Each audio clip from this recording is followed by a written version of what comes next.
Hi, Kobe from CrossFit Abode, bringing you the workout of the day for March the 30th, 2020. So with all of our workouts, we have 3 different options. I'm going to go through those all in turn. But first, as an introduction, the workout of the day today is an AMRAP in 10 minutes. There's 3 movements.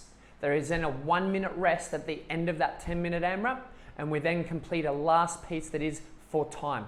So when you get set up today, you'll need to make sure that you have everything available to you in your general little area. So something like a home gym, this can be done perfectly in. And then for the second piece, knowing that you only get a 1-minute rest, you're going to need an area in order to do it. But as always, we're going to have a few scaling options so everyone will be accommodated with the workout of the day. Let's first talk about the no equipment version.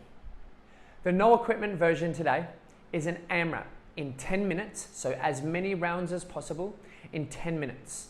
5 strict handstand push-ups, 10 air squats, and 15 burpees. As soon as the 10-minute AMRAP is done, you'll have a 1-minute rest. It is then for time, 100-meter handstand walk.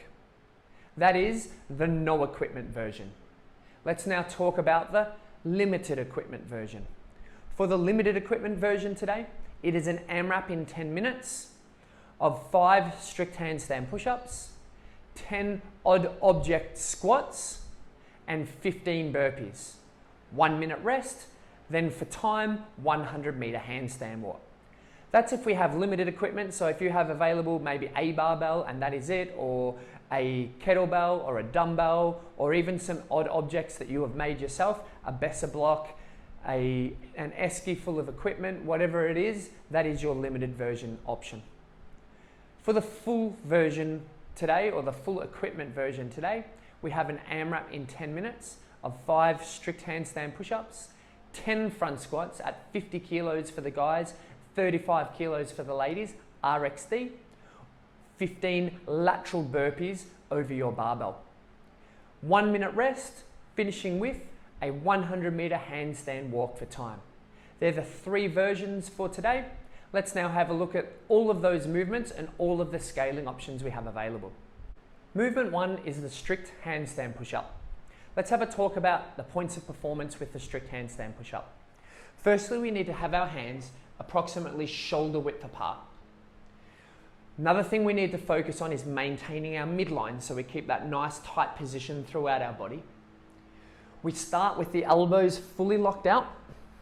We lower all the way down so our head touches the floor. Now you'll notice here how where my head would touch the floor is out in front of my hands. So at the bottom position, I want this triangle position. I then press back out and come back with my into neutral position. Let's have a look at it upside down. So I kick up with my hands at shoulder width apart, keeping a straight line in my body. I lower down so my head touches the floor. Note where my head touches. I reach my head toward the wall, press back out, and bring my head through. At all times, the only thing that's allowed to touch the wall are your heels.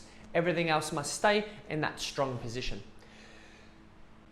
If 5 would be too many, we can reduce the reps of the handstand push-ups. If you are unable to do any handstand push-ups upside down, but you would be close to being able to do them, then what we can do is pike handstand push-ups from a box. You can either place your toes on the box or you can place your knees on the box. That takes a little bit more body weight off. So to do this movement, we still must be in the same position from the hips down as we were in the handstand push-up. So we need to get our hands in close to the box, hips up in the air, we lower forward, head comes in front of the hands, we then press back and finish back in that position.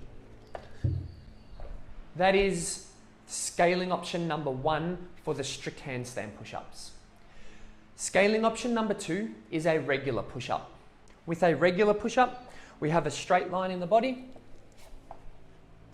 elbows locked out, we lower down so our chest touches the floor, Press all the way back out to full extension. You'll notice at the bottom of the movement, my thighs do not touch the ground. At all times, I keep that nice hollowed position throughout my body. If you are unable to do the push-ups from the toes, then we'll do push-ups from the knees. Same range of motion, chest must touch the floor, and then press all the way back out to full extension. That is for movement number 1, the strict handstand push-ups. We can either choose between strict handstand push-ups, we can scale the reps of the strict handstand push-ups, we can do strict handstand push-ups pike from a box or some implement, we can do regular push-ups or push-ups from our knees. Let's now have a look at movement number 2. Movement number 2 is the air squat. The air squat starts with our feet at shoulder width apart.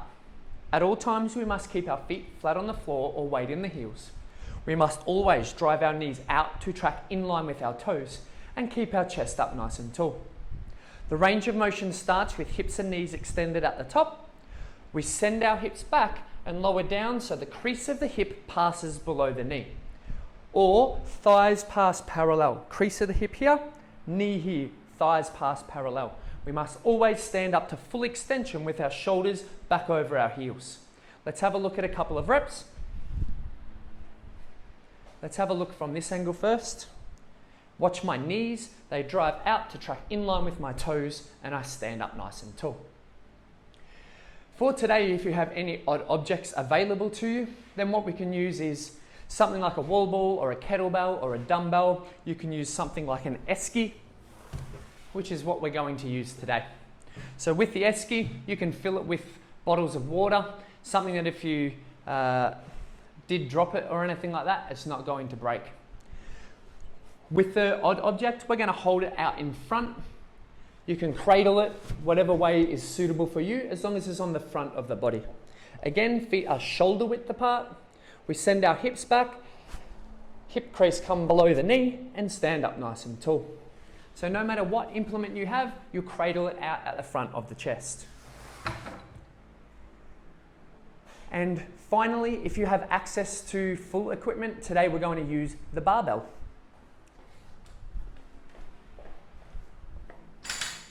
So we're going to do a front squat. So with a front squat, first thing we need to do is get the bar from the floor to our shoulders. To do that, our hands are on the outside of our shoulders. We jump the bar up and land with the bar in our front rack position. Let's have a look at the front rack from your view. I have a loose grip on the bar, my elbows are up nice and tall, and it's sitting right back into my collarbone.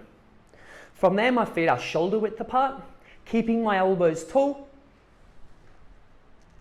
I squat all the way down so the crease of my hip passes below my knee and stand all the way back up.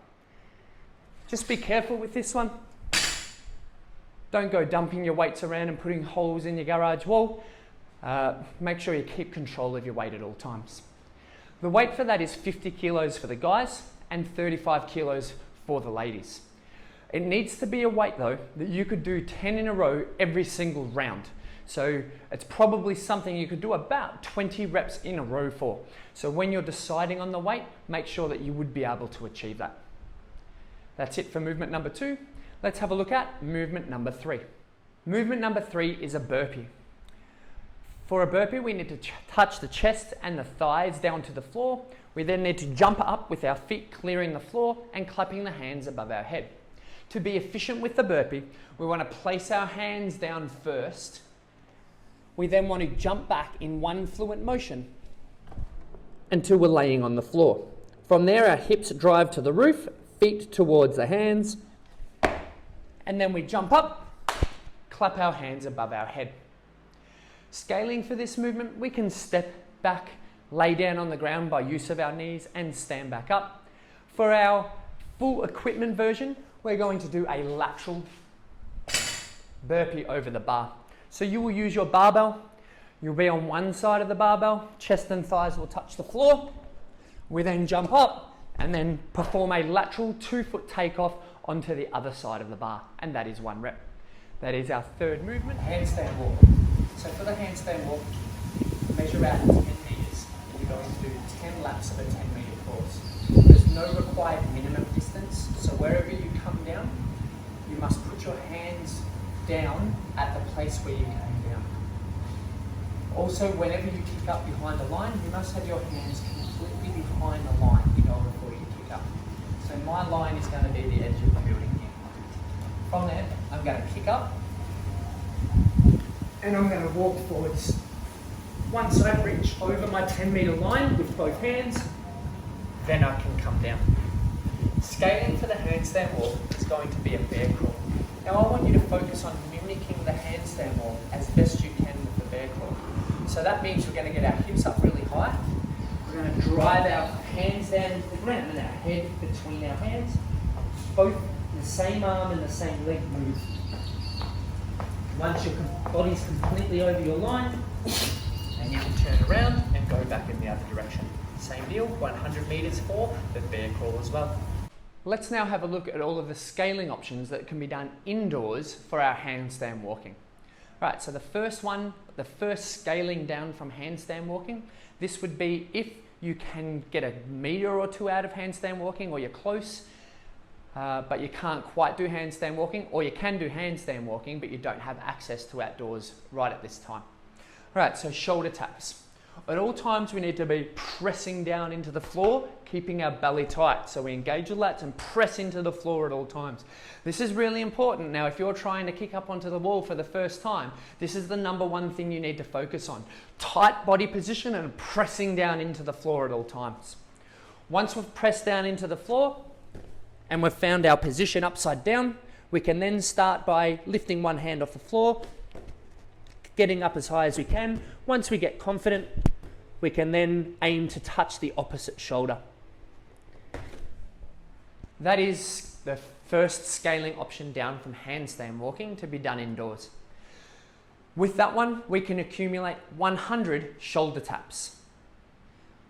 The next scaling option down would be accumulating 3 minutes of a handstand hold.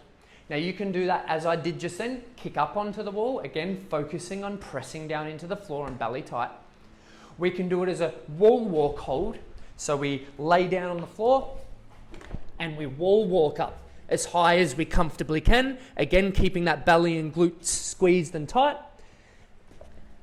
Or if you're not quite up to getting upside down yet, we can hold a push-up and accumulate 3 minutes. So again, pressing down into the floor, tightening in that belly and squeezing those glutes to lock those hips in. They are all of our indoor scaling options for our handstand walking today.